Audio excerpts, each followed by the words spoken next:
Zadovoljna predlogom budžeta za 2017. godinu, opštinska organizacija Srpskog pokreta Dveri oglasila se saopštenjem za javnost u kome navodi da bi prijepoljske vlasti trebalo da ulože u poljoprivredu kako bi se što više građana te opštine vratilo na svoju dedovinu i tako uticalo na privredni razvoj.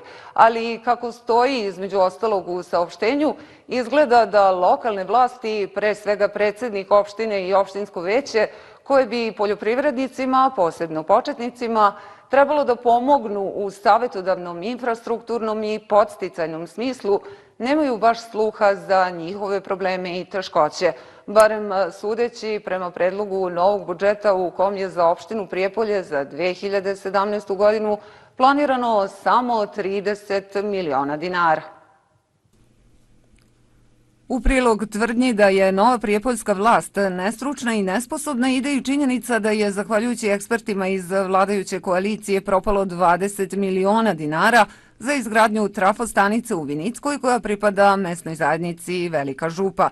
Na toj lokaciji je jedan povratnik iz Austrije investirao do sada nekoliko stotina hiljada evra, a sada su mu posao i investicije u zastoju jer je nemoguća redovna isporuka električne energije baš zbog te trafostanice.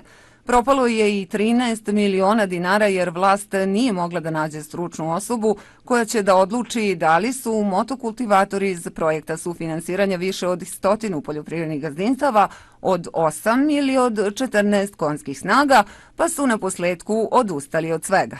Veoma je indikativno da mesna zajednica Prijepolje, koja pokriva najveći deo opštine i koja broji preko 16.000 stanovnika, budžetom za narednu godinu dobija svega 1.315.000 dinara, dok mesna zajednica Brodarevo sa manje od 4.000 stanovnika dobija 1.595.000 dinara.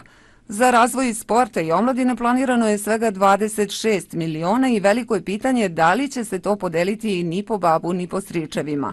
Novoosnovani rukometni klub Pobednik još uvek ne zna za poraz od svog osnivanja i najozbiljniji je kandidat za ulazak u viši rang, a od opštine ne samo da nije dobio nikakvu pomoć, već je saplitan na svakom koraku. Slično je i sa obnovljenim košarkaškim klubom Prijepolje. Naprednjaci na ovaj način pokušavaju da uklone konkurenciju u klubovima u kojima vedre i oblače njihovi kadrovi, to jest siva eminencija Sportskog saveza i supruga člana opštinskog veća. Samo zahvaljujući entuzijazmu njihovih osnivača i igrača, ovi klubovi opstaju na srpskoj sportskoj sceni.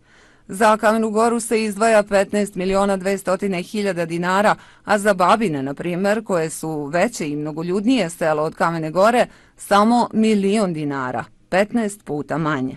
Interesantno je da vlast planira da od zakupa zaradi svega 500.000 dinara, a da od prekršajnih prijava prihoduje 14.500.000 dinara.